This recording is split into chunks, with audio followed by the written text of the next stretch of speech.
പടച്ചോൻ നമ്മുടെ വശത്താണെന്ന് ഇപ്പൊ തെളിഞ്ഞില്ലേ? തമ്പുരാൻ ഉള്ളു തുറന്ന് വിളിച്ച മൂപ്പിലാൻ വിളി കേൾക്കും. ഇനി ആ കൊട്ടാരത്തിലെ കിരീടം ചെങ്കോലും കൂടി കിട്ടിയാൽ നമ്മുടെ പകരം കാസിനെ റാംപ്രദനെ കണ്ട ആരെ? നമ്മുടെ സുലൈമാൻകുട്ടി പഠിക്കുന്ന കോളേജിലെ ക്യാൻറ്റീൻ നടത്തുന്ന ദജ്ജാലിലെ അഗസ്റ്റിൻ നമ്മൾ കണ്ടില്ല. ഓൻ കിരീടം ചെങ്കോലും പൊക്കിത്തരാന്ന് പറഞ്ഞ് 19,000 രൂപ അടിച്ചിട്ട് മാസം 5 ഓന് കൊട്ടാരത്തിലെ ഏതോ പൂശാരിയെ പരിചയമുണ്ടെന്ന്. അത് കിട്ടിയിട്ട് എന്തിനാ? തലയിൽ വെച്ച് നടക്കാനോ? ഗൾഫിലെ സുബൈറിന് വിറ്റ ലക്ഷങ്ങൾ ഉണ്ടാക്കാം. ഇതൊരു ബിസിനസ്സാ. ഈ കള്ളക്കളിയൊക്കെ നിർത്തിക്കോ. പോലീസ് അറിഞ്ഞാ പിടിച്ചാകും. അതൊക്കെ സർക്കാരിന്റെ മുതല. ബാപ്പാ പോയാരെന്തായി? ജയിച്ചണോ മോനെ? കേസ് നമ്മൾ ജയിച്ചു. ആഫീസിൽ ഇരുന്നിട്ട് ഇരിക്കപ്പുറത്തില്ലാണ്ടായി. കൊച്ചപ്പ നിങ്ങൾ ചന്തലോട്ട് ചെല്ലി 4-5 കോഴി എന്ന് ഇറക്കണം. കോഴി എന്താണ് നമുക്ക് മുട്ടനാരെ പഠിക്കാം. ഇന്ന് കേസ് ജയിച്ച ദിവസമല്ലേ? അതെ. ഇന്ന് ആട്ടർച്ചി ബിരിയാണി കച്ചപ്പറും പപ്പടവും. വല്ലാത്ത പഹയന്മാരെ തൊള്ളൊരുത്തര് കൊയ്യ ഒരുത്തര് മുട്ടനാണ്. കൊച്ചാപ്പ ഈ കൊച്ചാപ്പക്ക് പിള്ളേരുടെ സ്വഭാവോ? ചിലത്തുണ്ട് പിള്ളേരുടാ. നബീസു കേസ് നമ്മൾ ജയിച്ച്. നീ പഞ്ചായത്ത് കലക്കി കുറച്ച് സർവത്തിട്. ആ നബീസ മാളവിക എവിടെ?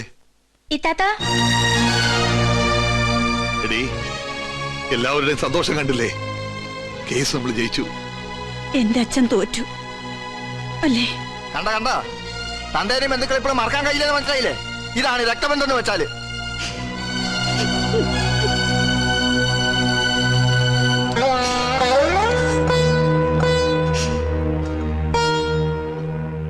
ഇത്രയും കാലം നിന്റെ മനസ്സിൽ ഞാൻ തോക്കണമെന്നായിരുന്നു പ്രാർത്ഥന. ഞാൻ കൊട്ടാരത്തിൽ നിന്ന് ഇറങ്ങി പോന്ന ശേഷം അവിടെ പരാജയം മാത്രമേ ഉണ്ടായിട്ടുള്ളൂ. ഇതെല്ലാം മനസ്സിലുണ്ടായിരുന്നെങ്കിൽ പിന്നെ എന്തിനാ വക്കാലത്ത് ഒപ്പിട്ട് തന്നതും കേസ് നടത്താൻ സമ്മതിച്ചതും? അത് ഇവിടുത്തെ ഒരു തീരുമാനത്തിനും എതിര് നിന്ന് ശീലമില്ലാത്തത് കൊണ്ട്. ഇപ്പൊ തന്നെ 7 തലമുറയ്ക്ക് ജീവിക്കാനുള്ള സ്വത്തുണ്ടല്ലോ. പിന്നെന്തിനാ കൊട്ടാരത്തിൽ നിന്നും പിടിച്ചു വാങ്ങുന്നത്?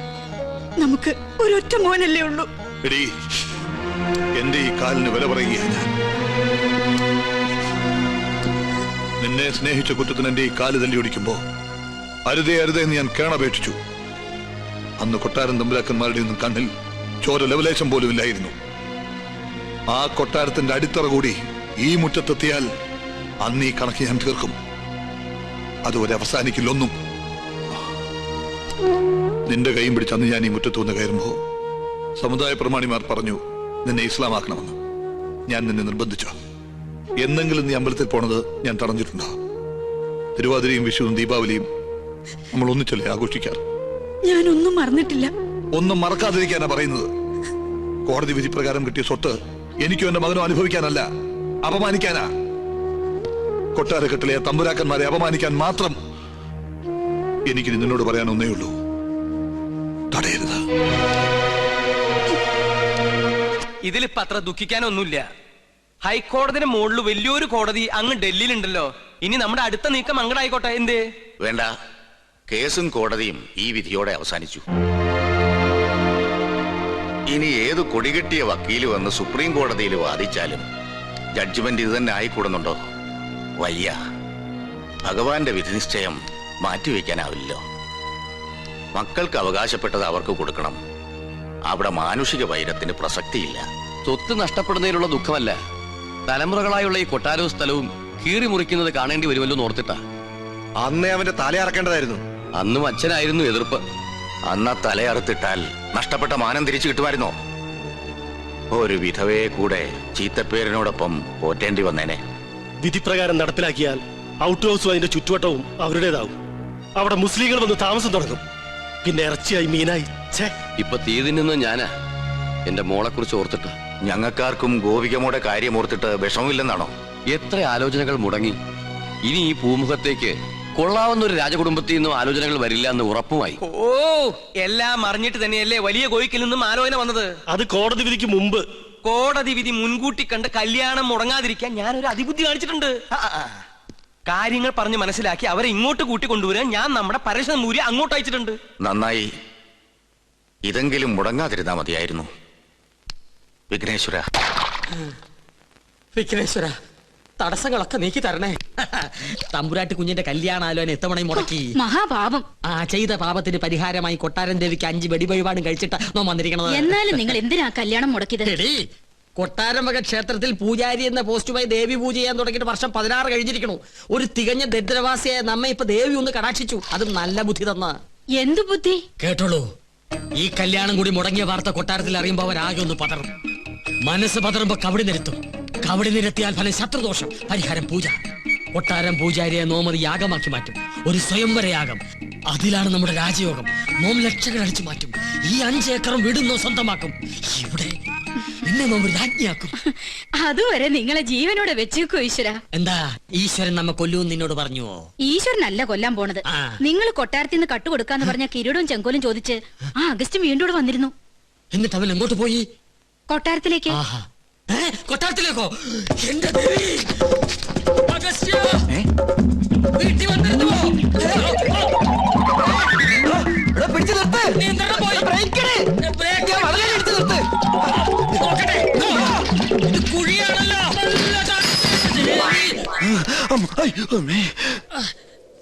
ചത്തിട്ടില്ലല്ലേ? ഇല്ല. ഇപ്പൊ ചത്തുപോയിരുന്നെങ്കിൽ ഞാൻ പറയുന്ന വിവരം കേട്ട് കൊട്ടാരത്തിലുള്ളവർക്ക് തന്നെ കൊല്ലാൻ പറ്റില്ലായിരുന്നു. അഗസ്ത്യ, ഒരു 50,000 ഉറുപ്പിക്ക് വേണ്ടി എന്നെ കൊലക്ക് കൊടുക്കരുത് കേട്ടോ. ഒന്ന് പിടിക്കുക. ഓട്ടോ അഗസ്ത്യ, കൊട്ടാരത്തിലേക്ക് പോവരുത് കേട്ടോ. നിക്ക. അഗസ്ത്യ, നോ പറയണതൊന്ന് കേക്ക. വേണ്ട.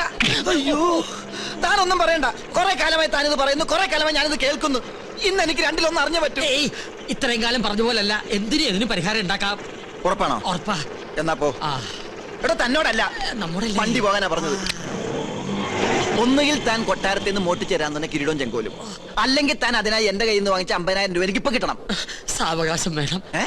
10 ദിവസത്തെ സമയം തരണം.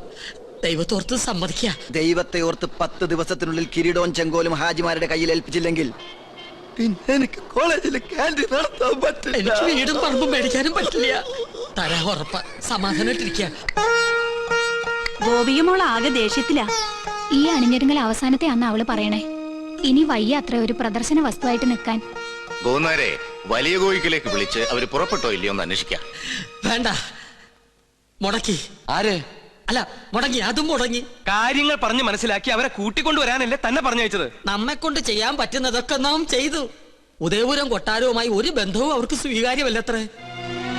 അടിക്കടി വിവാഹം മുടങ്ങുന്നതും പരാജയം ഉണ്ടാകുന്നതും ഈ കൊട്ടാരത്തിന് മേൽ പതിഞ്ഞിരിക്കുന്ന ദൃഷ്ടിദോഷം കൊണ്ടും മുജ്ജന്മ ശാപങ്ങളും കൊണ്ടാ.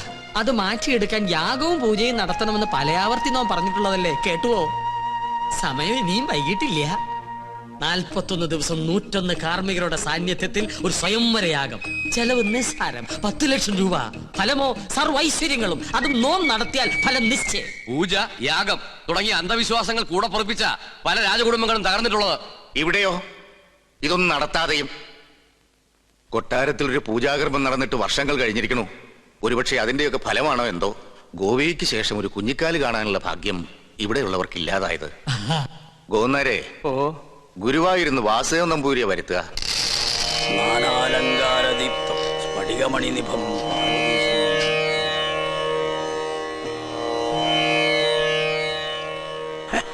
യാഗത്തിൽ ഫലസിദ്ധി കാണുന്നു. കർമ്മങ്ങൾ തീരും മുമ്പ്, അതായത് 41 നാൾക്കകം കന്യകയ്ക്ക് വരനെ കണ്ടെത്താനാവും. അപ്പൊ നാം മുൻകൂട്ടി പറഞ്ഞ തെറ്റില്ല. യാഗം നാം ഗംഭീരാക്കി തരാം. പക്ഷെ ഒരു കുഴപ്പമുണ്ട്. എന്താ? യാഗത്തിന്റെ വിജയസാധ്യത അതിന് നേതൃത്വം കൊടുക്കുന്ന കർമ്മിയുടെ ദേവപ്രീതിക്ക് അനുസരിച്ചായിരിക്കും. ദേവപ്രീതി നമുക്ക് വളരെ കൂടുതലാ. അത് തിരുമേനിക്ക് നോക്കിയാ അറിയാൻ പറ്റും. നോക്കാം. എന്താ പേര്? പരശുരാമൻ നമ്പൂതിരിപ്പാട്. പാട് വേണ്ട, പരശു നമ്പൂരി നോക്കിയാ മതി. ഓ, നക്ഷത്രം? നക്ഷത്രം ഉണ്ടാ? ഉണ്ട്. വേണമെന്നില്ല. അതൊന്നും ഉണ്ടാവില്ല.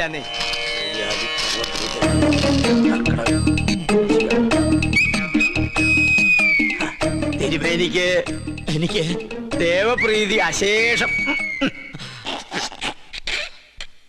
ഒന്നുകൂടി നോക്ക, ഒരല്പമെങ്കിലും കാണാതിരിക്കില്ല.